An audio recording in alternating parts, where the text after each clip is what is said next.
तीर्थ है। इस तीर्थ पर आचार्य कुंद देव, मदन कीर्ति और आचार्य विद्यानंदी जी जैसों ने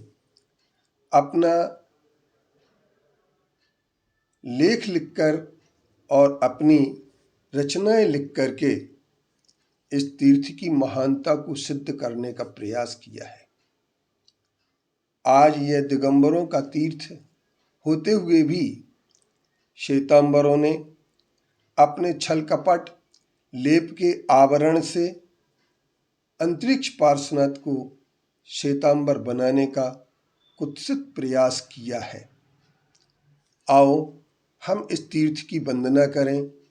और अपनी वंदना करके अपनी भक्ति के माध्यम से यह हम सिद्ध कर दें और ऐसा कुछ हम अपनी भक्ति में चमत्कार पैदा करने की कोशिश करें।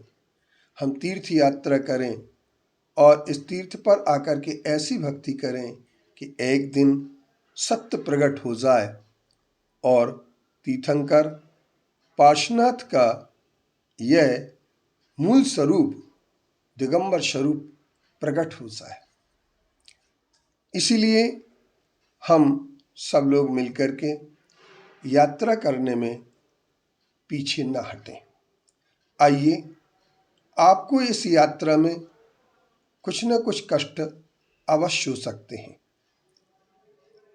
परंतु हर तीर्थ यात्री को पर्यटन की भावना से तीर्थ यात्रा नहीं करना चाहिए, क्योंकि पर्यटन की भावना से की गई तीर्थ यात्रा हमारी तीर्थ की पुण्य और पवित्र भावना को समाप्त कर देता है। हम सुविधाओं के लिए मुहताज हो जाते हैं और उसी जगह हम रुकना चाहते हैं जहां हमें सुविधा मिले। बहुत सारे लोग आते हैं और ये कहते हैं हम श्वेतांबर में जाकर के रुकना चाहते हैं, लेकिन श्वेतांबर लोग दिगंबरों को रुकने नहीं देते हैं। तो ऐसी परिस्थिति में लोग अपनी सुविधा को देख करके चलते हैं, लेकिन तीर्थ वंदना का मतलब होता है आप अपनी त्याग और तपस्या को सामने रखें और त्याग तपस्या के माध्यम से आप अपने तीर्थ को पवित्र और एक तरीके से यूँ कहें कि तीर्थ को पवित्रता बनाए रखने के लिए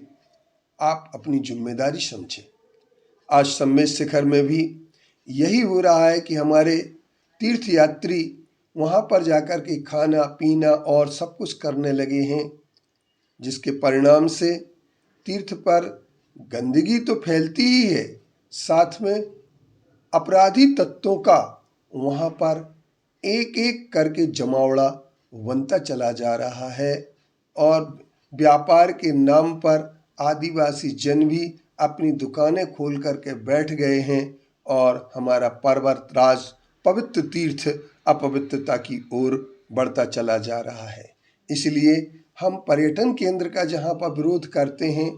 वहीं पर हमें अपनी भी जिम्मेदारी समझना चाहिए और अपनी जिम्मेदारी समझ करके हर तीर्थ के लिए हमें कुछ त्याग और तपस्या के आधार पर तीर्थ वंदना का मूल उद्देश्य रखना चाहिए।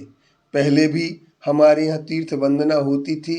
तो लोग तीर्थ वंदना करते समय बहुत सारी अपनी जिम्मेदारियां निभाते थे और अपनी पवित्रता बना के रखते थे और अपनी पवित्रता के आधार पर वो अपने खान पान व्यवहार और सब चीज़ों का शुद्धता को बना करके रखते थे, तभी जाकर के तीर्थ यात्रा करने का उद्देश्य पूर्ण होता था। आओ, शिरपुर तीर्थ की रक्षा के लिए आपकी यात्रा बहुत अनिवार्य है। आप इस तीर्थ क्षेत्र पर आकर के देखेंगे कि आज भी भगवान पार्श्वनाथ अंतरिक्ष पार्श्वनाथ का अतिशय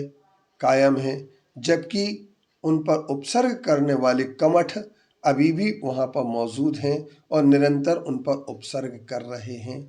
तो हम अपने आकर के इस पवित्र तीर्थ की सुरक्षा के लिए